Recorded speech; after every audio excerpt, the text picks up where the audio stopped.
Channel subscribe करा, smart बना. नोटिफिकेशनसाठी bell आयकॉनवर क्लिक करा.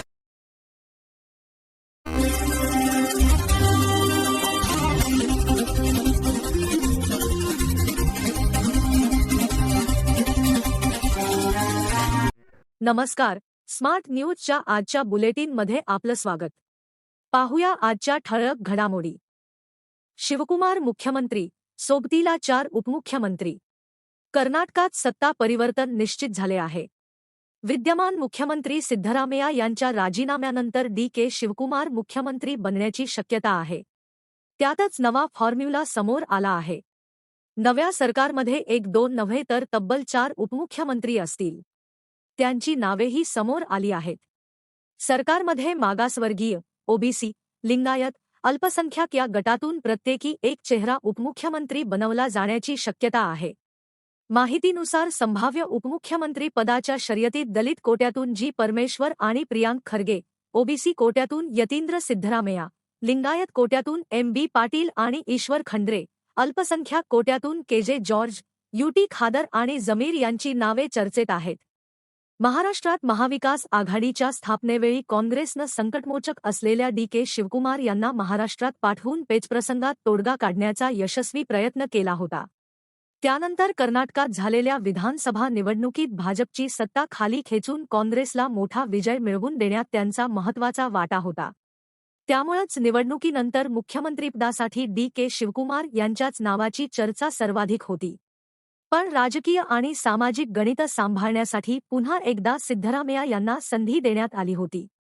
त्यावेळी शिवकुमार यांचं नाव मागे पडल्यानं अनेकांनी नाराजीही व्यक्त केली होती. पण काँग्रेसनं आता योग्य वेळी योग्य निर्णय घेत कर्नाटकात नेतृत्वबदल घडवून आणत डी.के. शिवकुमार यांच्या गळ्यात मुख्यमंत्रीपदाची माळ टाकल्यानं या संकटमोचकाला न्याय दिल्याचं बोललं जात आहे. ही चर्चा सुरू असताना उपमुख्यमंत्री डी.के. शिवकुमार आणि मुख्यमंत्री सिद्धरामय्या गुरुवारी बैठक घेणार आहेत. यामुळे राज्यातील राजकारणातील चर्चांना अधिकच जोर आला आहे. ही बैठक गुरुवारी बंगळूरमधील मुख्यमंत्र्यांच्या कावेरी या शासकीय निवासस्थानी होत आहे. सूत्रांनुसार बैठकीनंतर दोन्ही नेते संयुक्त पत्रकार परिषद घेऊन नेतृत्व बदलाबाबत सुरू असलेल्या चर्चांवर स्पष्टीकरण देऊ शकतात. डिसेंबर 2025 मध्ये मुख्यमंत्री सिद्धरामय्या आणि उपमुख्यमंत्री शिवकुमार यांच्यात बहुचर्चित ब्रेकफास्ट डिप्लोमसी बैठक झाली होती. ही बैठक शिवकुमार यांच्या निवासस्थानी झाली होती.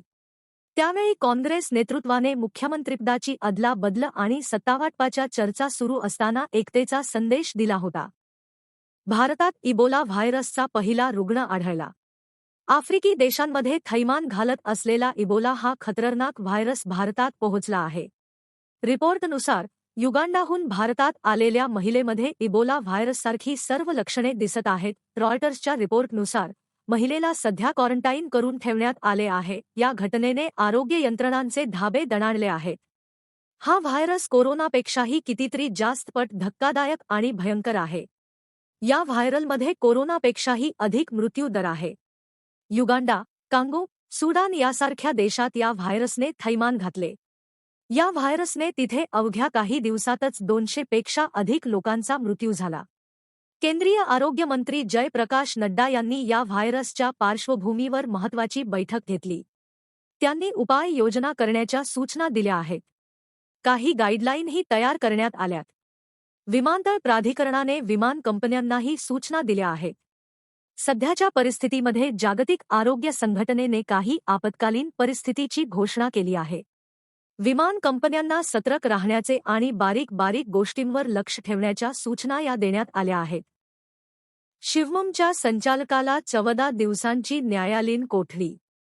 बहुचर्चित 4,500 कोटी रुपयांच्या कथित फसवणूक प्रकरणातील मुख्य आरोपी शिवानंद निलणवर यांना बुधवारी न्यायालयाने 14 दिवसांची न्यायालयीन कोठडी सुनावली.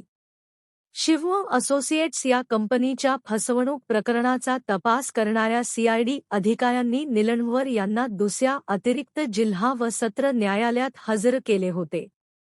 तपास यंत्रणेच्या मागणीचा विचार करून न्यायाधीश के. गंगाधर यांनी निलणावर यांना 14 दिवस न्यायालयीन कोठडीचा आदेश दिला. न्यायालयीन आदेशानंतर शिवानंद निलणवर यांची हिंदलगा कारागृहात रवानगी करण्यात आली. दुचाकीच्या हँडलवर नागसाप चढल्याने खळबळ. बेळगाव शहरात आज सकाळी एक थरारक घटना घडली. रस्त्यात एका युवकाच्या दुचाकीमध्ये नागसापाचे विषारी पिल्लू आढळल्याने काही काळ भीतीचे वातावरण निर्माण झाले. सर्पमित्र आनंद चिट्टी यांनी प्रसंगावधान राखत त्या सापाला सुरक्षितरित्या पकडले. मिळालेल्या माहितीनुसार अक्षय नावाचा युवक आपल्या एक्सेस दुचाकीवरून जात असताना अचानक एक साप त्याच्या हातावर चढला. हा प्रकार लक्षात येताच घाबरलेल्या अक्षयने तात्काळ दुचाकी रस्त्याच्या कडेला थांबवली. मात्र काही क्षणातच तो साप दुचाकीच्या आतील भागात गायब झाला. घटनेची माहिती मिळताच सर्पमित्र आनंद चिट्टी घटनास्थळी दाखल झाले. त्यांनी मेकॅनिकच्या मदतीने दुचाकीचा समोरील भाग उघडून पाहणी केली. काही मिनिटांच्या थरारानंतर अखेर आनंद चिट्टी यांनी त्या नागसापाच्या पिल्लाला सुरक्षितपणे पकडले. कॅन्टोन्मेंट क्षेत्रात स्वच्छता अभियान गतिमान. कॅन्टोन्मेंट बोर्डाचे अध्यक्ष आणि MLIRCचे कमांडंट गिरीश उपाध्याय यांच्या सूचनेनुसार कॅन्टोन्मेंट बोर्डाचे मुख्य कार्यकारी अधिकारी सुदाम मंचलवार यांनी प्लास्टिक कचरा निर्मूलन मोहिमेला उच्च प्राधान्य दिले आहे. त्यानुसार परिसरात विशेष स्वच्छता मोहीम हाती घेण्यात आली आहे. या विभागात स्वच्छता मोहीम गतिमान झाल्याचे चित्र दिसून आले आहे. नुकत्याच झालेल्या बोर्डाच्या बैठकीत कॅन्टोन्मेंट परिसरातील प्लास्टिक कचरा तातडीने साफ करण्याचा निर्णय घेण्यात आला होता. त्यानुसार ही विशेष मोहीम सुरू करण्यात आली आहे. रोजचे घरगुती कचरा संकलन पूर्ण केल्यानंतर एकूण 84 सफाई कर्मचाऱ्यांना या विशेष मोहिमेवर तैनात करण्यात आले आहे. या मोहिमेदरम्यान सकाळपासून नाले, गटारे, मोकळ्या जागा, रस्त्यांचे कडे आणि क्रीडांगणांमधून सुमारे 1 टन कचरा हटवण्यात आला आहे, असे सुदाम मंचलवार यांनी स्पष्ट केले. दुसऱ्या रेल्वे फाटकावरील उड्डाणपुलासाठी हालचाली. येथील दुसऱ्या रेल्वे फाटकावरील उड्डाणपुलाच्या कामासंबंधी हुबळीतील नैऋत्य रेल्वेच्या वरिष्ठ अधिकाऱ्यांच्या पथकाने रेल्वे फाटक परिसराची पाहणी केली. प्रकल्पासंदर्भातील माहितीही घेतली असून जिल्हाधिकाऱ्यांशी चर्चा केली जाणार आहे. दुसऱ्या रेल्वे फाटकाचे काम 32.43 कोटीतून होणार आहे. यासाठी 1.5 वर्षांचा कालावधी दिला आहे. गतवर्षी मार्चमध्ये ही निविदा काढली आहे. हुबळी येथील प्रायव्हेट कंपनीला कंत्राट दिले आहे. यासाठी यापूर्वीच जिल्हा प्रशासनाला वाहतूक वळविण्यासाठी पत्र दिले आहे. या उड्डाणपुलाची लांबी 405 मीटर व रुंदी 7.30 मीटर असेल.